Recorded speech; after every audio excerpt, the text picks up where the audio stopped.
Strange and amazing items are discovered often, but figuring out what our ancestors were up to is pretty tough. Especially when all you have are just some rusty cups and cave drawings. It's no surprise that even the experts in lab coats sometimes make mistakes. But it's not just about dusty plates and huge stones. Sometimes there's even humans with large heads.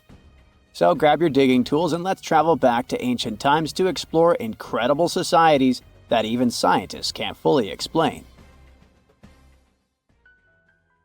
Sardinia may look idyllic now, but I'm not gonna lie, I wouldn't fancy visiting it 3,000 years ago. Rumor has it, terrible giants roamed around this island back then. People even talk about finding human skeletons over 13 feet tall there, although nobody's ever shown anything to prove it. But the stories will make you wonder because some weird stuff has definitely happened. In 1974, over 5,000 pieces of broken stone artifacts were found in a part of the island called Monte Prama, but instead of being displayed in a museum, they were locked up in an underground vault for about 30 years. Sounds a bit suspicious, doesn't it? When they were finally displaced in 2005, scientists put the pieces together to find statues of 38 giant men standing 8 feet tall. Not quite as tall as the legendary skeletons, but still pretty huge. It's thought these statues were made by the Nuragic people, who lived on the island a long time ago. Besides giant statues, they also built over 8,000 massive stone buildings. Perhaps Nuragic weren't giants themselves, but they definitely liked their things big. I do too. I like a big number of likes on our videos. That would be pretty great. Thank you if you liked this and subscribed. Now back to the video. You and I are pretty smart, but we might not be the smartest humans ever. Actually, we might not even be the smartest species. Since 1913, some skull fossils found in South Africa have hinted at a possibly smarter contender called Boskop Man. This human-like species might have lived as recently as 10,000 years ago. Their skull suggests they had really big heads, which means their brains could have been 30% bigger than ours.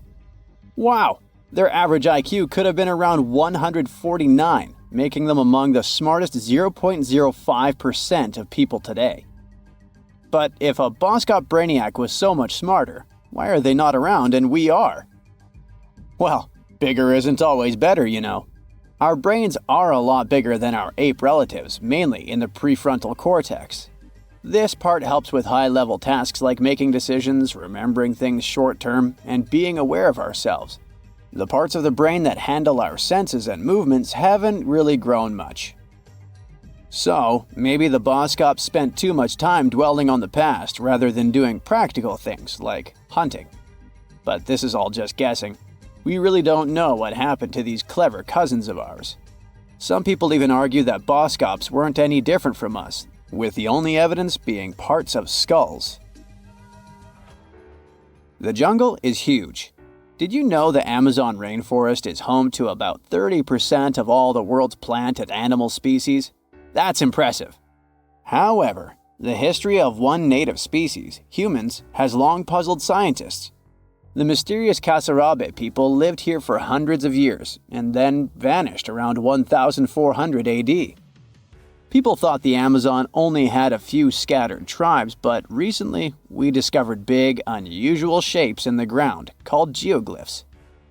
These might look like simple shallow ditches, but they're actually the remains of a vast civilization that spread over 5,000 square miles and includes about 450 markings, some as wide as 1,300 feet. That's insane! They likely contained ceremonial buildings and could have hosted up to 1 million people as recently as 550 years ago. Thanks to new technology like LiDAR, which uses a safe laser to map the forest without harming it, we can explore deeper. In 2019, some scans showed miles of raised roads and pathways and even pyramids over 70 feet tall. They found 26 separate settlements, 2 of which were at least 250 acres each. Damn, that's like 330 soccer fields. It's not certain what happened to the Kasarabe people. Maybe European conquistadors drove them out. Maybe the most baffling ancient civilization is one we've never actually found a trace of. Yep, I'm talking about Atlantis, the grand city that supposedly sank into the ocean. The first mentions of Atlantis come from the ancient Greek philosopher Plato, who talked about a great city near the Strait of Gibraltar. But for ages, everyone just thought Plato made up Atlantis as a perfect version of his own Athens. So why, about 12,000 years after it supposedly vanished, do we still wonder if it might be real? Well, in the 19th century, U.S. Congressman Ignatius Donnelly wrote a book giving 13 reasons why he thought Atlantis was more than just a myth. Then, in 1965, some folks thought they actually found Atlantis when they discovered the Richat structure, a massive 25-mile-wide dome in Mauritania, Africa. It's so big that you can see the whole thing from space. 2 astronauts flying over the Sahara Desert spotted this giant eye staring back at them and thought they'd made the discovery of a lifetime. Unfortunately, there's no solid evidence linking this structure to Atlantis. It's believed to have formed from volcanic activity about 100 million years ago. But it does look suspicious, doesn't it? Still, we're no closer to knowing the truth. Imagine going back to about 3,300 BCE and finding yourself in South Asia. Welcome to the Harappan civilization. These people were way ahead of their time. They had cities like Harappa and Mohenjo-Daro, complete with baked brick houses, sophisticated drainage systems, and even public baths. This place might have had over 5 million people, making it one of the densest regions at the time. They also invented a system of standardized weights that was incredibly useful for traders. And trading they did. These people had connections stretching all the way to the Middle East, thanks to their great skills in metallurgy. They even had a form of ancient branding. The seals were used to stamp clay on tray goods. Despite being so advanced with a thriving urban life, there's a whole bunch of mystery shrouding their language and script. We've got bits and pieces of their writing, but no one's deciphered them yet, even with all the technology we have today. We also still don't know how exactly their society worked. It looks like they didn't flaunt their social status as much as other civilizations. No grand palaces or massive monuments. Instead, their largest buildings might have been granaries. They sure were practical. Unfortunately, all good things must come to an end. Around 1800 BCE, this bustling civilization started to decline, possibly due to shifts in river patterns. As the environment changed, the Harappans packed up, moving towards more hospitable lands. Ever heard of the Minotaur? The beast with a bull's head and a man's body, hunting the bravest travelers in a massive maze. Well, this wasn't just any old tale. It was one of the most popular dramas of the ancient world. And it was inspired by this place, the island of Crete. The Minoans lived here during the Bronze Age. They had stunning palaces, amazing frescoes, and a culture so rich it still fascinates historians to this day. They built places like Knossos, which was so complex with its multi-story buildings and elaborate hallways that it might have inspired the whole labyrinth myth. Their engineering was so ahead of its time that even their drainage systems were more advanced than what many of us have today. Let me know in the comments which of these stories you find the most fascinating, and thanks for watching. The Sahara Desert is like a Mad Max movie. Scorching heat, endless dunes, and an overall barren wasteland. A place where no one could live, right? Well, forget all you know about it, because 5,000 years ago, the Sahara was a lush paradise of grasslands, lakes, and rivers, and the home of a ghost civilization that vanished without a trace. Our tale begins in the 1930s, when a Hungarian explorer stumbled upon a cave in the middle of the Sahara. Inside, he found something bizarre: ancient rock paintings of people swimming in a lake, surrounded by giraffes, hippos, and crocodiles. At the time, everybody shrugged it off as some symbolic depiction of the afterlife, because really, who would imagine a lake in the Sahara? Well, fast forward some 70 years later, when a group of archaeologists made a discovery that flipped the script. In a rock shelter in Libya, they unearthed 15 mummies, along with baskets, ceramic pots, and other everyday items. This may look like prehistoric junk to most people, but to archaeologists, it was like uncovering a key piece of evidence. Those people weren't just passing through, they lived here. You see, those weren't just any mummies. They were some of the oldest naturally mummified humans ever found, dating back over 7,000 years. Take that, Egypt. 2 of them still had readable DNA, preserved thanks to a rare natural mummification process, almost a miracle considering the Sahara's climate's ability to turn everything into, well, beef jerky.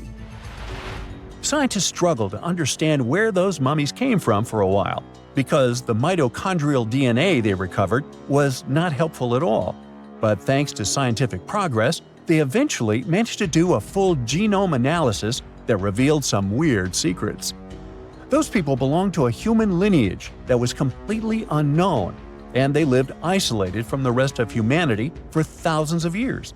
For decades, researchers assumed that the place where they lived, the Green Sahara, was like a prehistoric highway, a lush corridor that humans and animals used to migrate between sub-Saharan Africa and the Mediterranean. But the mummies demolished that theory, like a hippo sitting on a sandcastle. Their DNA showed zero genetic mixing with sub-Saharan and Eurasian migrants, keeping their genes pure for 7,000 years.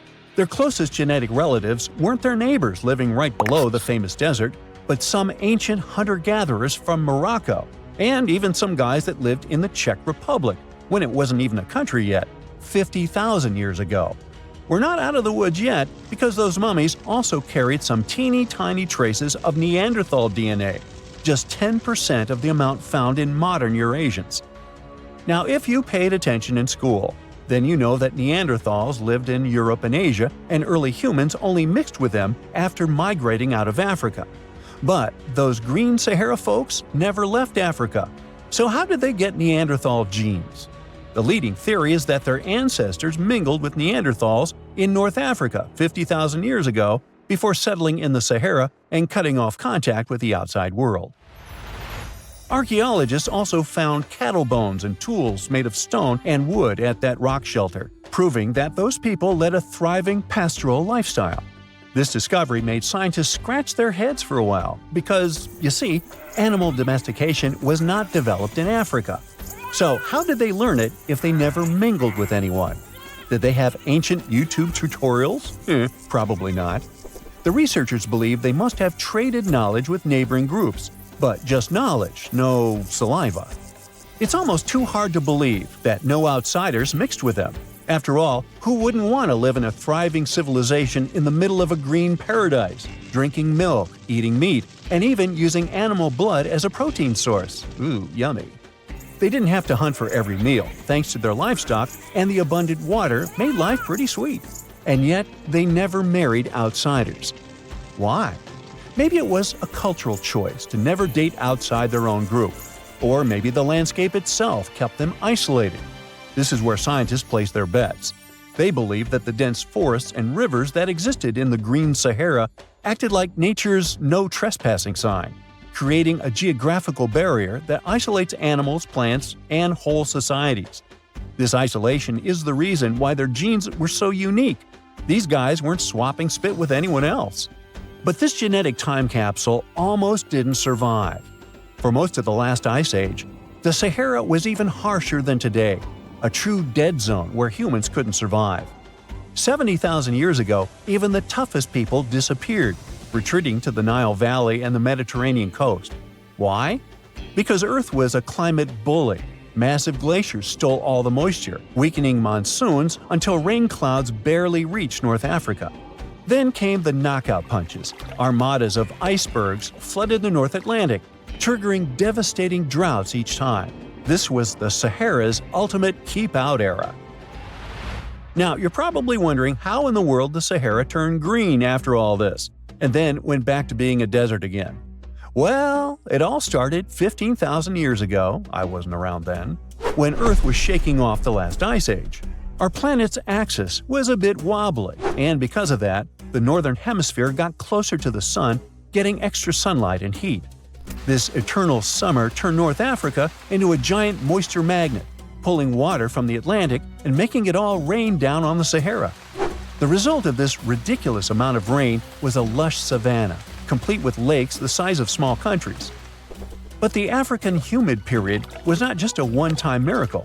The truth is, this eternal on and off switch between green and desert happened to the Sahara more than 230 times since the desert was born. During one of these events, the Sahara even expanded, getting bigger than it is today. So when the green Sahara showed up, you can bet it brought the ultimate ecosystem glow-up. This wasn't just a light dusting of grass. We're talking full makeover. The transformation was so complete, it even reshaped animal populations. Cheetahs suddenly struggled with the new prey dynamics, while rodents like the multi-mammate mouse thrive in the suddenly abundant grasslands. But don't pack your prehistoric swim trunks just yet. This paradise had teeth. The Sahara was an ecological maze of crocodile-infested rivers, malaria-carrying mosquitoes, and big cats lurking in the tall grass. Crossing it would have been like playing a real-life game of Hungry Hungry Hippos. This is probably why more groups didn't settle permanently. The Sahara's climate cycled between wet and dry every 20,000 years, hardly a stable zip code. For most ancient people, it was smarter to treat the green Sahara like an all-you-can-eat buffet, grab resources and leave before the desert returned. Still, this green Sahara period lasted for 10,000 years, giving our mystery shepherds plenty of time to thrive. But around 5,000 years ago, Earth's axis shifted again, the rains moved away, and the Sahara dried up faster than a puddle in July. As the desert returned, the shepherds from the green Sahara had no choice but to pack up their livestock and leave. Some researchers believe they migrated toward the Nile, laying the groundwork for ancient Egypt, so I guess their legacy lives on. Besides, their pure lineage may be extinct by now, but some faint genes of the mummies can still be found in the people that live in North Africa today. But the introvert mummies were not the only ones using the green Sahara as an Airbnb. They actually had neighbors just around the corner, in a lakeside village in Niger to be exact. Those people thrived for 5,000 years and left behind the oldest Sahara Desert cemetery, including a man buried in a turtle shell, a grinning Halloween man with filed teeth, and a heartbreaking family embrace frozen in time, victims of the very waters that sustained them. Eventually, those people disappeared too, just like it happened to our antisocial friends. This proves that this desert outsmarts everyone, with a landscape that gives paradise with one hand and takes it away with the other. Whoa, there could have been more human species throughout history than we used to think.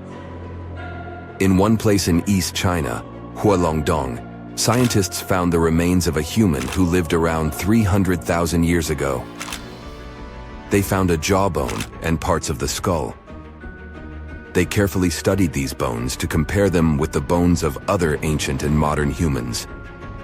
The remains themselves weren't that unusual.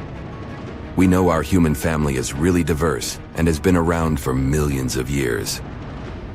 You know our ancient relative called Australopithecus, right? These fellas lived in different parts of Africa, and they were known for walking on two legs, just like modern humans. But their brains and some other parts of their bodies made them more similar to apes. Their teeth are a good example of how they were like a mix of apes and modern humans. Their canine teeth were smaller than those of apes, but their back teeth were still larger than ours. There were different types of them. You can recognize some Paranthropus because of their big jaws and teeth. One of the most famous fossils of Australopithecus is Lucy, a lady that's about 3.2 million years old. She was found in Ethiopia. So, we know that our family got pretty big from that point, or probably even before it. But it's always great to welcome some new members, which seemed to be the case with this new discovery. Some parts of these bones look similar to the bones of ancient humans, while other parts look more like the bones modern humans have. For example, the person whose bones they found didn't have a real chin. That means we can't put it in any of the groups we know of, like Neanderthals, or maybe even Homo sapiens. So, might we be missing a branch from the human family tree, or an important step in our evolution? What we're looking at here could be some mix between the creatures that became modern humans like us and the ones that turned into what we today know as Denisovans. It takes time to figure it all out, though. We hadn't known much about Denisovans either until we found some of their bones in a cave in the mountains. These bones are really rare, and we only had a few pieces to analyze, but their genes told us a lot more about their past than their fossils. Different kinds of humans lived on this planet, but through time, they spread around. One group started living in Africa. Those are our kind, Homo sapiens. Another group went to Europe. That's how we got Neanderthals. But some of these ancient human groups moved all the way to Asia. That's where we can trace a new interesting kind, Denisovans. It seems they're cousins to both modern humans and Neanderthals. The three species actually shared a common ancestor about 765,000 years ago. It's still not clear why Neanderthals and Denisovans took different paths, but one theory says that it was mostly because the Arctic ice sheet expanded southward all the way to the Black Sea, cutting off Europe from Asia. Life, or better yet, the planet, kept them separated for a very long time. Plus, they kept changing places where they lived all the time, always looking for something better, like every other human species before and after them. But this didn't last forever. Scientists found genes from two groups of Denisovans, one in mainland Asia and the other in a place called Melanesia. So not only did they have different groups within their populations, but it also seems that after thousands and thousands of years of developing independently, the members of these three populations, Neanderthal, Denisovans, and modern humans, somehow met again and spread all across the land. 5% of the Denisovan genome lives not in the area where scientists found their bones, but in people that live thousands of miles away in Southeast Asia, for instance, in Papua New Guinea. But scientists believed that the cave where they found the remains of Denisovans might be as far north as they had lived. It would have been way too cold for them to survive if they had gone further north. From there, they traveled as far south as Indonesia. This was possible because, during their time, sea levels were lower than today, so Indonesia was connected to mainland Asia. But they probably didn't make it to Australia since it was still separated by water. These three groups mixed together too. Scientists have found a bone of a girl who had a Neanderthal mom and a Denisovan dad. It's the only first-generation hybrid human we've discovered. She even got a cool nickname, Denny. One of the mysteries about Denisovans is how they disappeared. Maybe they mixed so much with other humans that they just blended in. Or it's possible that modern humans' ancestors were stronger, had better tools, or even brought some diseases that didn't affect them, but affect Denisovans. Climate and where they lived might have also played a role. Denisovans lived in a wide range of environments, from cold parts of Asia to tropical Indonesia. Climate changes and the challenges of different habitats might have been really difficult to survive.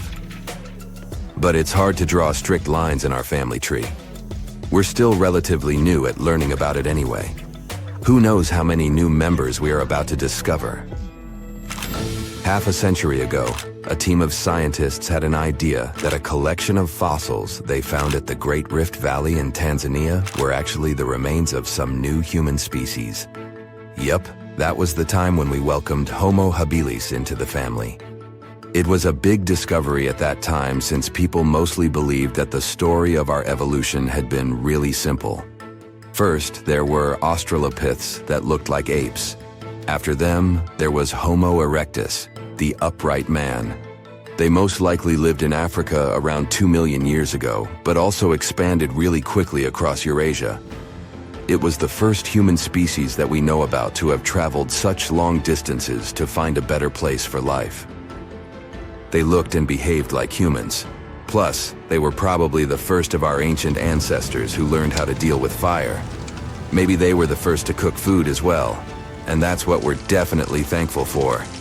Cooking food was an innovation that made the human diet more nutritive, and we could grow bigger and smarter brains. So, yeah, Homo habilis made things more complicated. They could walk on two legs, but they could also be better at climbing trees than walking on the ground like us. Plus, their brains were smaller than what a human should probably have. At first, it seemed these fossils could be from a completely different side of the family, related to other creatures, Australopithecus africanus, that looked like apes. But more and more digging showed that even though its jaws and teeth were similar, Homo habilis was still bigger and a bit different. The name means handy man, because they were probably able to make and use simple tools. Searching for more fossils in Africa wasn't easy because a team of researchers had to deal with wild animals and tough conditions all the time. But eventually, they managed to find some teeth and a strange skull that was, again, something different from the ancestors we knew about. The teeth were really big, so this new fella got the nickname of Nutcracker Man. For a long time, everyone believed this kind had evolved to eat hard foods. But the fossil teeth didn't show much damage, so they might have been eating food that was softer than we thought. This finding might help us understand how our teeth have been evolving through time, too. And right there, in the same layers of soil where Nutcracker Man was lying, they found ancient stone tools. At first they thought those had belonged to Nutcracker, but as they kept digging, they found more fossils that didn't match Nutcracker Man. It means that someone else must be the real tool maker. But that's another story for another time. Humans invest a lot of time and money exploring the unknown. First outer space, then the ocean floor. But there's another frontier we're trying to conquer. Scientists call it the deep frontier. I'm talking about how far down to the Earth's core we've made it so far. During the 60s, humans tried digging the deepest man-made hole on Earth. This took us deep into the Arctic Circle. What later became known as the super deep borehole is also the deepest artificial point on Earth, reaching the depth of 40,230 feet. It took 20 years to drill this far into the Earth's crust, and researchers say this is only about 1/3 of the way through to the mantle. Here's a quick anatomy of our planet. If the Earth is like an onion, the crust is like the thick skin of this onion. This part is only 25 miles thick. Beyond this is the 1,800-mile deep mantle, and after that, right at the center of the Earth, is the core, which is made up of two layers, inner and outer. Now, can you guess where on the planet the crust is at its thinnest? On the ocean floor. When American scientists understood that, they started drilling holes on the seabed. This gave way to Project Mohole. It began in 1961, but their technology to drill deep holes on the ocean was really bad. They had to improvise. They installed a system of propellers along the sides of their drill ship to keep it steady over the hole. The main challenge was to drill as vertically as possible. Otherwise, that deep hole would look more like a deep maze. Both the Kola Super Deep Borehole project and the Project Mohole came to an official stop in the years that followed. But hey, humans have built some pretty deep stuff underground. In 1963, a Turkish man took a swing with his sledgehammer to improve his basement and discovered a tunnel. That tunnel entrance led to more openings that connected a multitude of halls and chambers. He didn't know it, but he had discovered Deringoyu. This once lost city was up to 18 stories tall and 200 feet deep. The city was large enough to host 20,000 people, and it was simply standing beneath Cappadocia in Turkey the whole time. Cappadocia hosts hundreds of subterranean dwellings. 40 of these underground cities are at least 2 stories high, but none of them are as huge as Deringoyu. There's not a lot of historical accounts of how Deringoyu was born. Some speculate that the oldest part of the complex was dug about 2000 BCE by the Hittites. The Hittites were an Indo-European civilization who formed one of the first major civilizations of the Bronze Age in West Asia. Scholars think they built this underground city to protect themselves from invasion. Others think it was actually the Christians who built the city in the 1st century CE. They speculate that it could have been constructed to protect people from the intense temperature variations, extreme heat in summer and freezing cold in winter. Geographically, the terrain under Cappadocia is great for building. The rocks are soft, which makes tunneling easier. For that same reason, opening large caves underground is fragile. That's why most chambers have pillars that support them. On the bright side, and we are, none of the floors at Deringuyu have ever collapsed. The builders of Deringuyu thought of everything. The city was shut off from the world by huge rocks that hid its entrance. It was ventilated by a total of more than 15,000 shafts, around 10 centimeters wide. This way, they guaranteed enough breathing air in the upper levels in a way that they ended up being used as the living and sleeping quarters. The lower levels of this impressive maze were mainly used for storage. But honestly, they had it all: a room for a wine press, for domestic animals, small religious buildings. They certainly didn't spare any efforts to make that underground city as complete as an above-ground one. Now, speaking of impressive underground stuff, Switzerland has the longest tunnel in the world, built here on the Swiss Alps. This absurdly huge tunnel was built over 8,000 feet below the surface. Check this out. This is what the Gotthard-based tunnel looks like. The first idea to build the tunnel was put forward as early as 1947, but construction only officially began in 1999. It took them years to approve the project and then scout for the perfect location. Even so, the 73 different rock types that compose Massif turned the construction into a real challenge. Some of the rocks were as hard as granite, and others were as soft as sandstone. This meant they needed different approaches and equipment so the whole thing wouldn't crumble down.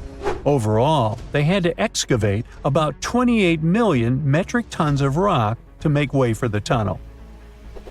There were many other challenges to build that far into the earth. The deeper into the mountain they got, the hotter the temperatures were. Since there's no natural ventilation, temperatures would get as high as 115 degrees Fahrenheit, making it really hard for workers to endure. The tunnel stretches for 35 miles from one end to the other.